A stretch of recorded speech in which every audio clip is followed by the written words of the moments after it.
Hello my dear students, today I will start the new chapter, standard 8, okay, new chapter 7, environmental changes, okay. So now let's start the new chapter of 7, environmental changes. The air that involves the earth from all sides is known as atmosphere. The atmosphere is getting polluted due to human activities. The environment gets polluted due to the industries, factories, power station and vehicles.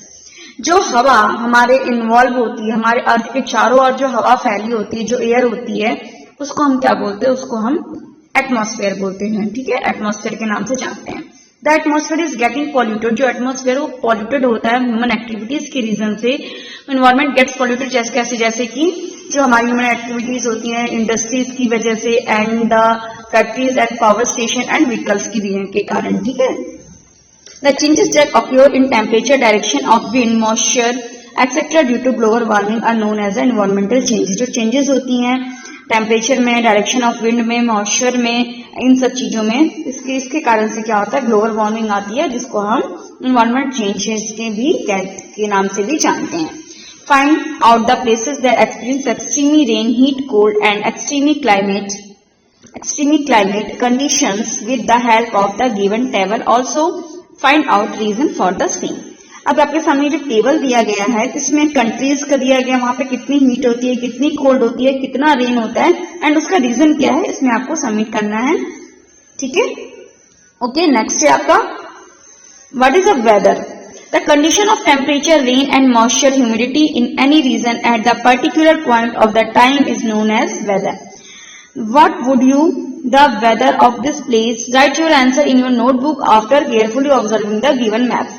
जो conditions होती है temperature की, rain की, moisture की, humidity की उस reason में particular place पे उसको हम देखिए. इसका जो एक पर्टिकुलर प्लेस पे उस पर्टिकुलर समय में उसकी जो कंडीशंस होती है, उसकी जो सिचुएशंस होती है कि वहां पे कैसा टेम्परेचर है, किस तरह की बारिश हो रही है, कैसा मॉइस्चर है, कितनी ह्यूमिडिटी है, उसके अकॉर्डिंग वेदर डिसाइड होता है, उसको हम वेदर बोलते हैं.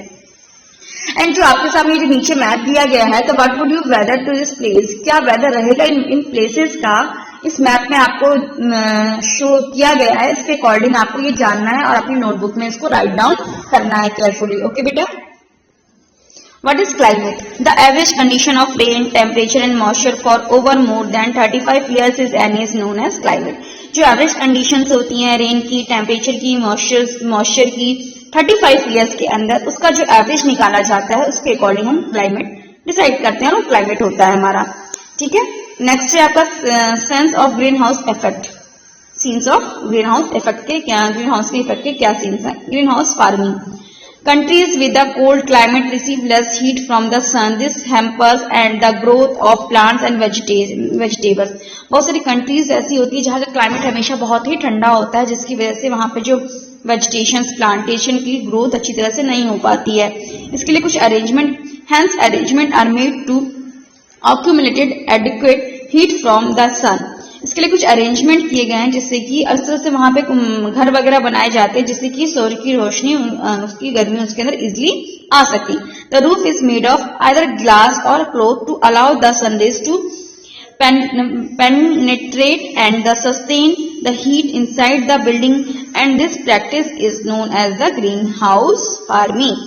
जो रूफ होती है और जो छत होती है वो ग्लासेस की, क्लॉथ्स की बनाई जाती है, कपड़े की बनाई जाती है, जिससे कि सन की जो किरणें होती है, जैसा कि आपको इस पिक्चर में शो हो रहा है, जो सूर्य की रोशनी है नीचे सीधे घर में डायरेक्टली जा रही है, तो इस तरह से बनाई जाती है जो सन की जो हीट है वो डायरेक्टली इस घर बिल्डिंग में जा रही है, जिसको कि ग्रीन हाउस फार्मिंग भी कहते हैं. ओके. नेक्स्ट पिक्चर देखिए आप, क्लाइमेट चेंजेस का है. फर्स्ट पिक्चर में ड्राउट है, सेकंड में डेजर्ट है, थर्ड में हम देख रहे हैं कि बारिश चारों तरफ पानी भरा हुआ है, फोर्थ में बर्फ जमी है, आइस से पूरा कवर अप हो रखा है, एंड ये फ्लड की, साइक्लोन की पिक्चर है, देन ये मानसून की पिक्चर है. इस तरह से क्लाइमेट जो चेंजेस होते हैं उसकी पिक्चर्स आपको यहाँ पे शो की गई हैं. Write out sentence about each of the pictures given above your notebook. इन सब पिक्चर्स के बारे में आपको कुछ सेंटेंस लिखने हैं. ठीक है. What is global warming? इसमें देखिए बेटा, ग्लोबल वार्मिंग क्या है? Global warming refers to an unequal and continual rise in the average temperature of Earth climate system due to the greenhouse gases। जो ग्लोबल वार्मिंग रिफर्स करता है, जो global warming क्या है, जो एटमॉस्फेयर में जो टेम्परेचर होता है वो तेज गति से बढ़ता जाता है, उसमें बैलेंस नहीं रह पाता है, वो तीव्र गति से बढ़ता जाता है, जिसकी वजह से अर्थ क्लाइमेट सिस्टम में चेंज होता है, जिसकी वजह से ग्रीन हाउसेस गैसेस ज्यादा इफेक्टेड होती हैं। ठीक है। In October when certain gases in the atmosphere entrap infrared radiation and UV rays, the effect makes the plant warmer, which subsequently reaches to global warming। इन सब रीजन की वजह से जब जो गैसेस होती है एटमॉस्फेयर में जो फैली होती हैं, जो अल्ट्रावायलेट किरण होती है, जो उसको रेडिएशन इंफ्रारेड रेडिएशन जो होती है उसको ऑब्जर्व करती हैं, जिसका इफेक्ट ये पड़ता है, जो प्लेनेट वार्मर होते हैं, जिसकी वजह से subsequently reach the global warming, जिसके कारण हम ग्लोबल वार्मिंग की तरफ हमें ग्लोबल वार्मिंग का मतलब और ज्यादा अधिक मात्रा में फैलता है, मतलब होता है। ऑब्जर्व देखिए आप यहाँ पे जो इस पिक्चर में देखो green house effect and global warming, तो देखिए कैसे इफेक्ट करता है ग्लोबल वार्मिंग। ठीक है। तो ये देखिए आप इस पिक्चर में शो किया गया है, तो इसमें कौन कौन से रीजन है ग्लोबल वार्मिंग के इफेक्टेड के, किस रीजन से ग्लोबल वार्मिंग होता है। Okay. News from newspaper. Average increase of 5 degrees Celsius in the temperature in West Europe. Heat experience 14 degrees Celsius temperature in Darjeeling reached to maximum of 28 degrees Celsius 2009 CE. Snowfall in desert. अब जो average में जो बढ़ोतरी हुई है इसमें temperature में waste Europe में 5 डिग्री सेल्सियस की हुई है, क्योंकि वहां पे गर्मी एक्सपीरियंस की गई है, महसूस की गई है। ये स्नोफॉल एंड जो 14 डिग्री टेम्परेचर दार्जिलिंग का था वो आज जो मैक्सिमम पहुंच के 28 डिग्री सेल्सियस हो गया 2009 CE में। एंड स्नोफॉल इन डेजर्ट, जो कि डेजर्ट में स्नोफॉल नहीं होता है वहां भी स्नोफॉल होने लगा है। Mumbai receive 942 millimetre rain in one day 2005 CE। Mumbai में 1942 मिलीमीटर बारिश हुई है एक दिन में 2005 CE में। And increase temperature in Australia 2005 CE में, ऑस्ट्रेलिया में भी टेम्परेचर की बढ़ोतरी हुई है 2005 CE में। एंड सुंदरबन इज सबमर्जिंग, जो सुंदरबन है वो भी विलुप्त होते जा रहे हैं, वो नष्ट होते जा रहे हैं। Reduction of 5 kilometre in Khumbu snow river of Nepal, जो नेपाल का जो स्नो रिवर था खुम्बू, वो भी क्या हुआ 5 किलोमीटर तक वो रिड्यूक्शन हो रहा है, उसका भी मतलब कटाव हो रहा है, रिड्यूस हो रहा है वो भी। Ice cap of the size of 3250 square 3000 square kilometer melts within 35 days in Antarctica, shores of river and drying up। जो आइस केप का जो साइज था 3250 स्क्वायर किलोमीटर वो मेल्ट हो गया 35 डेज में अंटार्कटिका में, क्योंकि जो सोर्सेस थे रिवर्स के वो भी सूखते जा रहे हैं, जिसकी वजह से। How does the earth gate heated, जो अर्थ है वो कैसे हीटेड होता है। The greenhouse gas like carbon dioxide, methane, nitrous oxide, chlorofluorocarbon and halocarbon plays an active role in the greenhouse effect। ये जो सारी गैसेस हैं वो बहुत ही एक्टिव रोल प्ले करती हैं ग्रीन हाउस में। ठीक है। जो एटमॉस्फेयर में ये सारी जो गैसेस है बहुत एक्टिव रोल प्ले करती है, जो ग्रीन हाउस को अफेक्टेड करती हैं। The increase in the proportion of these gases leads to problem to global warming and climate changes। जब ये गैसेस के जो होते हैं इंक्रीज होती है, इनकी बढ़ोतरी होती है क्लाइमेट्स में, तो ग्लोबल वार्मिंग की प्रॉब्लम फेस करनी होती है क्लाइमेट चेंजेस की। Okay. Increase in the temperature by 0.6 degree Celsius in last 100 years, जो हमें टेम्परेचर हमने जो मार्क किया गया वो 0.6 डिग्री सेल्सियस इंक्रीज हुआ है पिछले 100 सालों में। Figure showing the temperature on the earth. Okay. Next है आपका कार्बन डाइऑक्साइड कितनी है, CO2 64 क्वांटिटी में हमारे एटमॉस्फेयर में। फ्लोरोकार्बन कितना है 65% है। देन मीथेन हमारा 10% है ना, हेलोकार्बन 0.5% है। ओके। नेक्स्ट है each person is world release 4.5 metric tons of CO2, जो हर एक पर्सन जो वर्ल्ड का है वो 4.5 metric ton carbon dioxide release करता है, छोड़ता है। And 100 years ago the amount of CO2 was 275 ppm 275 ppm, today it is the 350 ppm। जो 100 साल पहले की बात है, जो अमाउंट कार्बन डाइऑक्साइड का 275 ppm था वो आज 350 ppm हो गया है। ओके।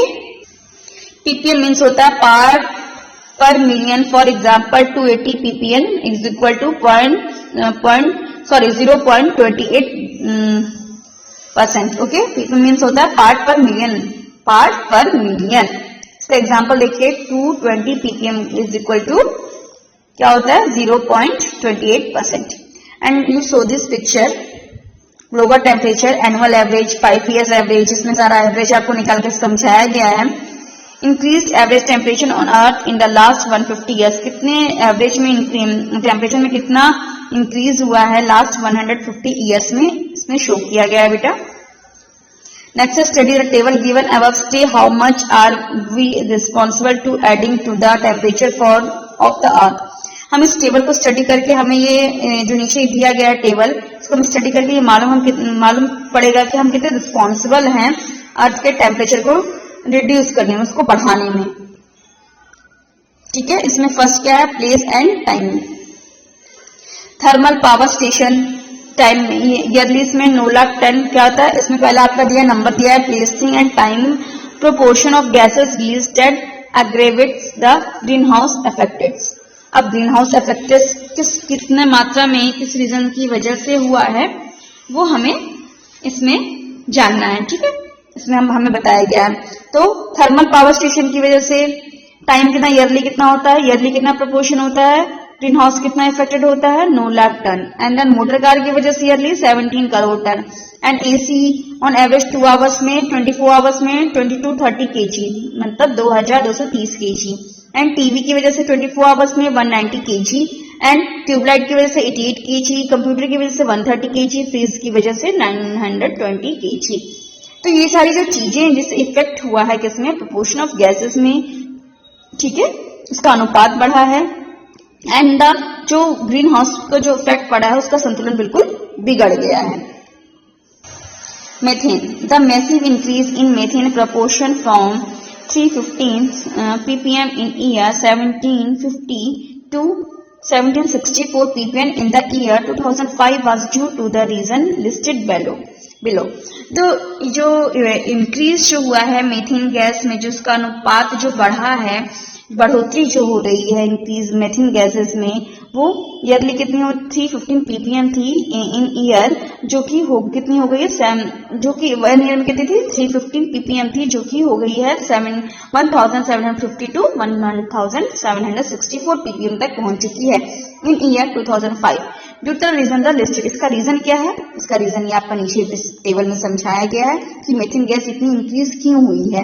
तो फर्स्ट रीजन आपका ये है exhaling of animals and metabolism process, जो एनिमल्स की जो सांस लेते हैं और उसको छोड़ते हैं, तो इस वजह से 17 करोड़ टन रिलीज होती है methane gas. And the paddy cultivation की वजह से 15 करोड़ टन रिलीज होती है methane gas. And decomposition of the biodegradable wastage की वजह से 7 करोड़ टन ये मीथेन गैस इंक्रीज हो रही है, इसकी मात्रा बढ़ रही है। ओके, नेक्स्ट है आपका nitrous oxide. The proportion of nitrous oxide has increased from 270 ppm to recent 319 ppm। जो अनुपात था नाइट्रोस ऑक्साइड गैस का, उसकी वो 270 ppm था, जो कि 270 ppm था, जो रिसेंटली अब कितना हो गया 319 ppm हो गया है। इतनी इसमें इंक्रीमेंट होती है, बढ़ोतरी हो रही है इन गैसेस में, इनका अनुपात इतनी तीव्र गति से बढ़ रहा है। एंड क्लोरोफ्लोरोकार्बन CFC, अब क्या बेटा इसमें due to the use of foam, plastic, refrigerator, AC circuit, aerosol spray, the minute particles having the size ranging from 1 micro and 10 micron is known as the aerosol, etc. There has been increase in the CFC।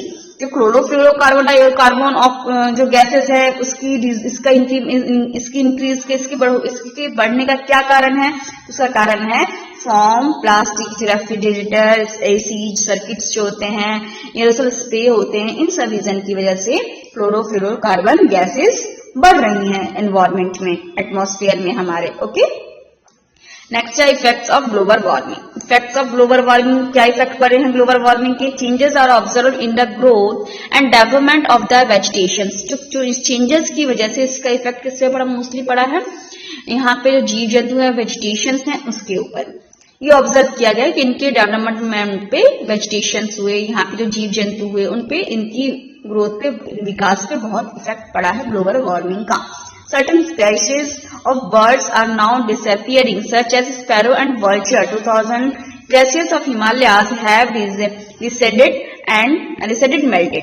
अब क्या बेटा, इसमें जो global warming का effect तो बहुत पड़ा है, वेजिटेशन पे पड़ा है, जिसमें इसमें इसकी ग्रो नहीं हो पा रही है, इसका विकास नहीं हो पा रहा है।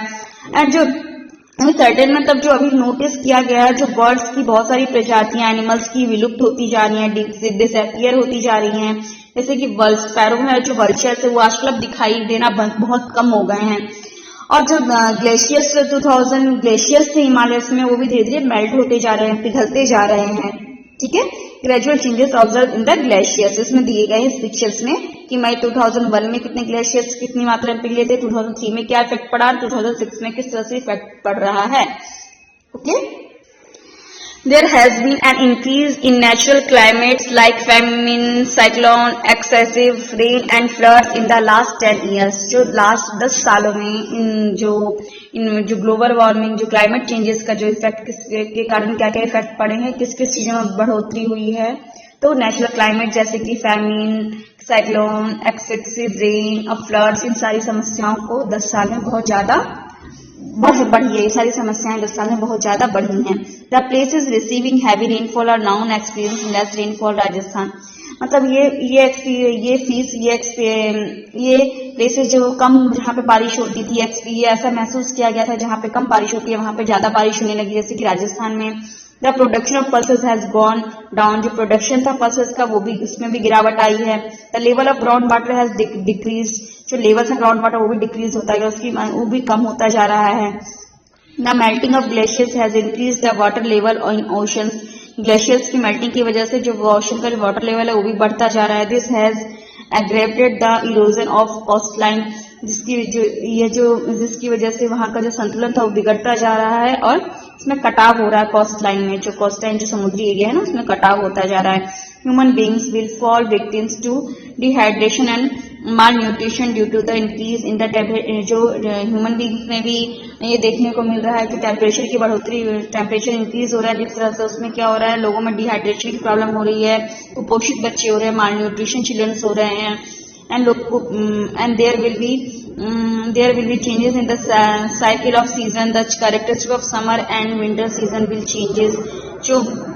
जो साइकिल था सीजन्स का, उसकी जो विशेषताएं थी समर, विंटर और रेनी सीजन की, वो भी चेंजेस हो रही हैं, वो भी बदल रही हैं। The salinity of soil in Gujarat will increase due to the increase of 25 centimeter in sea level.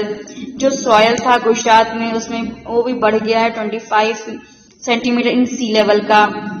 Next है आपका, there is mark decline the agriculture production and frequency of diseases like cholera, dengue, malaria, yellow fever, swine flu etcetera has increased.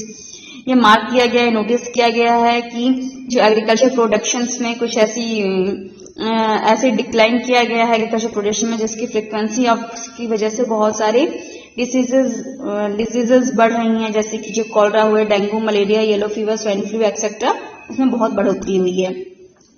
The area near the coast, Maldives, Bangladesh, Philippines, West Indies and Australia have submerged. ये जो area थे coast के, वो इन समय क्या submerge हो रहे हैं, ये भी क्या होते हैं, अब धीरे धीरे मतलब सबमर्ज होते जा रहे हैं।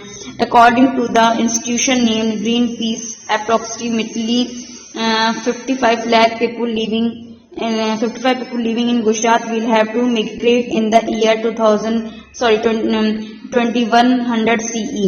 The flowers are losing their fragrance due to global warming. Beehives are disappearing fast. जो फ्लावर्स है उसमें भी लॉसिंग हो रही है देयर फ्रेग्रेंस में ड्यू टू ग्लोबल वार्मिंग की वजह से। एंड जो बीहाइव्स का आर डिसअपियरिंग फास्ट, जो बीहाइव्स हैं वो फास्ट विलुप्त होते जा रहे हैं।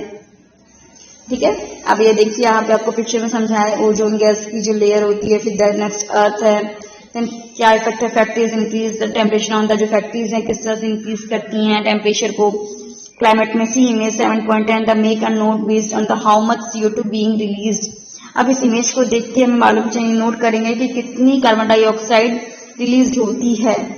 ओके बेटा, नॉन कॉन्वेंशनल एनर्जी के सोर्सेस कौन कौन से हैं, तो सोलर एनर्जी है, देन विंड एनर्जी है, देन हमारा टाइडल एनर्जी है, देन बायोमास है। ओके, ये सारी कौन से non conventional sources of energy हैं। Okay, measures to prevent global warming.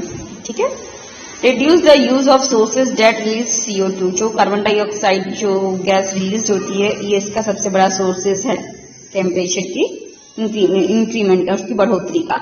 Afforestation and conservation forest should be done and growing trees help to reduce carbon dioxide. हमें अब इसमें क्या जो सोर्स है, इसमें हमें ये क्या है कि हम ग्लोबल वार्मिंग को किस तरह से मेजर कर सकते हैं, उसको किस तरह से उसकी और कम कर सकते हैं ग्लोबल वार्मिंग को हम।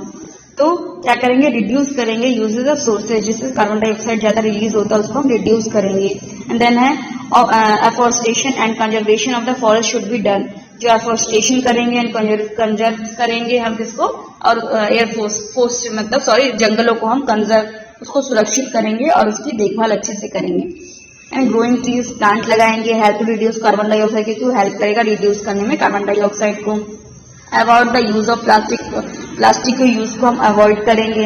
And optimum use the manure and pesticides, optimum करेंगे जो यूज करते हैं मैन्योर एंड पेस्टिसाइड्स को। Adopt the organic farming, use the green manure and cattle manure, add biotics in the food for animals, biotic add करेंगे हम animals की food में।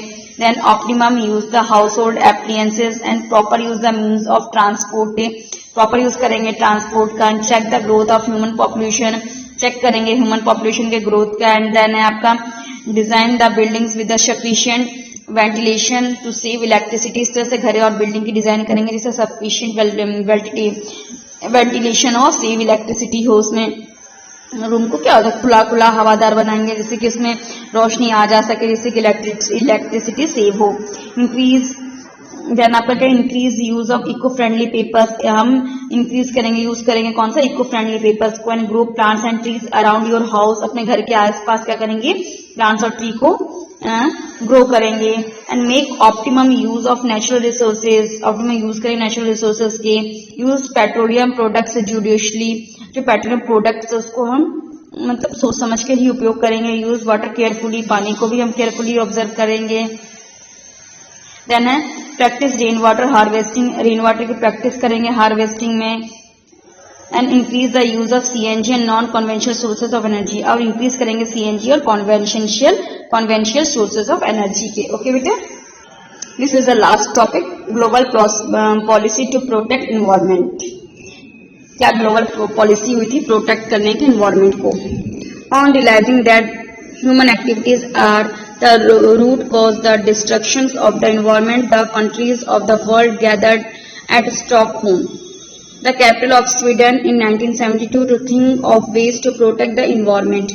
अब इसमें क्या रियलाइज किया गया कि जब रियलाइज किया गया कि ह्यूमन एक्टिविटीज की वजह से ये डिस्ट्रक्शंस हो रहे हैं एनवायरमेंट में, उसमें बदलाव हो रहे हैं, उसमें इतना नुकसान हो रहा है, तो उसके लिए कंट्रीज में पूरे स्टॉकहोम में सब लोग ये लोग इकट्ठा हुए एक जगह पे स्टॉकहोम में। एंड जो स्वीडन में जो कि कैपिटल है स्टॉकहोम में इकट्ठा हुआ, जो कैपिटल ऑफ स्वीडन की 1972 में, स्वीडन के कैपिटल में 1972 में।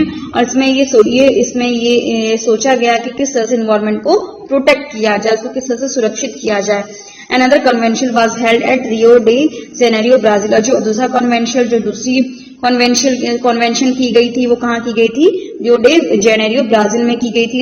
इसी टॉपिक को लेके एनवायरमेंट को सेव करना है कैसे, इस टॉपिक को लेके दूसरी जो सभा आयोजित की गई थी वो रियो डे जेनेरियो ब्राजील में की गई थी। नेक्स्ट आपका, in the meeting held the Copenhagen capital city of Denmark in the year 2009। यहाँ पे एक मीटिंग ऑर्गेनाइज की गई थी कोपेनहेगन में, जो कैपिटल है डेनमार्क का, 2009 में। ठीक है, to discuss global warming it was observe that the developed nation are not accepting the carbon cut the technique to reduce the emissions of greenhouse gases, and the developing nations were increasing pressure for the reduction of emission of greenhouse gases। इस meeting जो Copenhagen में जो meeting की गई थी capital of, यहाँ पे एक मीटिंग ऑर्गेनाइज की गई जो कि डेनमार्क के कैपिटल है, जो कि डेनमार्क का कैपिटल कोपेनहेगन में 2009 में। इसमें डिस्कस किया गया ग्लोबल वार्मिंग के बारे में, और ये ऑब्जर्व किया गया जो डेवलपमेंट नेशंस हैं वो किस तरह से कार्बन जो कटिंग जो गैसेस होते हैं, जो कार्बन कट होती हैं, वो जो ग्रीन हाउसेस की जो गैसेस, उसको मतलब कहा जा रहा है कि आप इनका उपयोग कम करें, पर वो नहीं कर पा रहे हैं। जो डेवलपिंग नेशन है वो भी increasing pressure of the radiation, वो भी इसके प्रेशर को इंक्रीज करने में वो चाह रहे हैं कि कम से कम हो, वो भी उससे प्रेशर बना रहे हैं कि इसको आप जितना कम से कम यूज करें। जो विकासशील देश हैं वो प्रेशर बना रहे हैं, पर जो विकसित देश हैं वो इसको अधिक मात्रा में यूज कर रहे हैं अपने बेनिफिट के लिए।